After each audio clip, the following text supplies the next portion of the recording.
For the design phase, we had two main goals. One was to produce a multimedia enhanced lesson centered on the swing era of music, and the other main goal was to provide students with the opportunity to express their learned knowledge through the use of multimedia. So we decided to do this unit on the swing era of music, and it's intended for grades 9 through 12. The time frame that we have here is a 7-day unit, and the unit goal is for the students to gain a fundamental understanding of the swing era, to understand the American historical significance and the cultural implications of the swing era, and to learn about the major musicians and band leaders of that swing era and some of the works they produced. At the end of the unit, we have students working together in groups to create and produce a mock interview focusing on a swing era musician. Each student would assume the role within the group based on their personal strengths, such as being the presenter, the media producer, the typist, and the actors. So the design phase was an opportunity for my group to create our content outline, to create our flow charts, to create and specify our screen design and our layout, and to write our scripts and storyboards. In the text multimedia projects in education, designing, producing, and assessing, Iris and Barron stress that the design phase is extremely important because it produces the blueprint for the entire project in the form of content outlines, screen templates, flowcharts, and storyboards. What follows next is our blueprint. Day 1 of our unit is all about the historical and social perspective. We start with the origins of swing in the 1920s, and we talk about the African American influence on popular American culture of that era. In the 1930s, we see the birth of swing, and we start to see a more sophisticated sound brought on by the Fletcher Henderson and Benny Goodman partnership. And we look at the Great Depression's influence on the music and the music business. 1935 to 1946, we find the heyday of the swing era, where it was America's most popular music. And this is where the Great American Songbook comes from. We look at the decline of the swing era, brought on largely by World War II's influence and the recording ban from 1942 to 1948. At the end of the unit, we test the students' learned knowledge through a quiz. A variety of multimedia elements, including animation, video, audio, and graphics, were used to deliver an authentic learning experience, which we hope will help to contextualize the unit content and enhance students' visual literacy. Day 2 and 3, we start to take a look at the instrumentation, musicians, their bands, and some of their major works.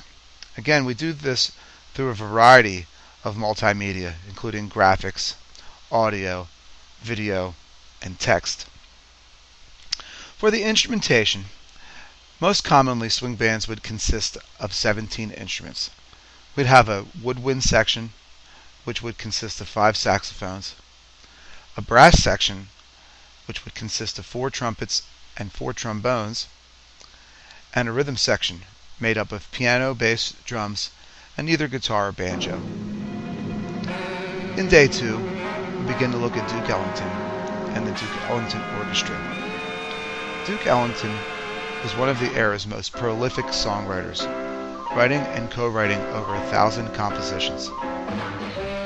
Some of the compositions that he was most famous for are Take the A Train and It Don't Mean a Thing If It Ain't Got That Swing. At the beginning of Day 2, we begin to look at Count Basie and the Count Basie Orchestra. Count Basie was primarily a piano player, but he was considered an innovator at the time for the use of 2 tenor saxophones. He also used the flute as kind of a novelty at the time. His compositions emphasized the rhythm section, and some of those compositions that he was famous for are Jumpin' at the Woodside and 1 O'Clock Jump. Like Day 1, at the end of Day 2, we test the students' learned knowledge on that day for that unit through the use of a quiz. Beginning of Day 3, we begin to look at Benny Goodman and Benny Goodman's accomplishments during the swing era. Benny was known as the King of Swing. He primarily played the clarinet. He led one of the first well-known integrated jazz groups at the time. Some of the famous recordings are Sing Sing Sing and Stompin' at the Savoy. Continuing day 3, we look at Louis Armstrong and his contributions to the swing era and jazz music at large. Louis Armstrong played the trumpet. He was also a very able singer. He played with various big bands, and he played with smaller jazz combos. He was one of the very first popular African American performers to cross over. Very, very many famous recordings. Some of them would be Jeepers Creepers, When the Saints Go Marching In, and What a Wonderful World.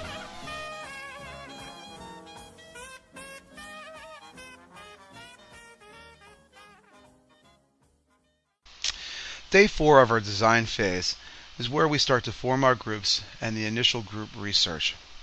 We'll have groups of no more than 4 students, and their goal will be to create a 3 or 4 minute long script based on the learned information from this unit. Students will then select roles, and then they'll begin the research they need to create a mock interview. The research methods that they can use will be class discussion, Wikipedia, Google, or other approved websites. So this is where we employ the National Educational Technology Standards, or NETS, to our project. Some of those standards include communication and collaboration, research and information fluency, critical thinking, problem solving and decision making, and digital citizenship. In day 5, we'll continue writing and the creation period of our project. Day 6, we'll have the groups recording their project. Depending on if they've decided to use a video cast or a podcast, we'll determine which tools they may use. Some of the tools that are available to the students include Audacity, Windows Movie Maker, and iMovie. Day 7, we'll see the groups presenting their projects. Another component to our design phase is our flowchart. Flowchart shows how we're going to lay out our website that we're going to use to deliver the content for our unit. Days 1, 2, and 3, as you can see, culminate in a quiz that will test the students' learned knowledge for those portions of the unit.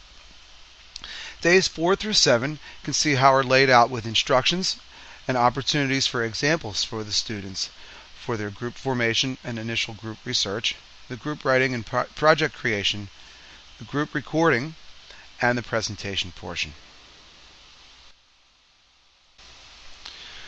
In the develop phase of our project, we incorporated all of our multimedia elements that went into the creation of this unit. The graphic element that you see here I created using the web-based program Draw.io. It's a program similar to Photoshop. Might not be as robust, but I found it pretty easy to use. The images that are contained in this graphic I found searching with Google Images. I typed in the swing era instruments, swing era musicians. I just downloaded these various images that you see here and put together this collage.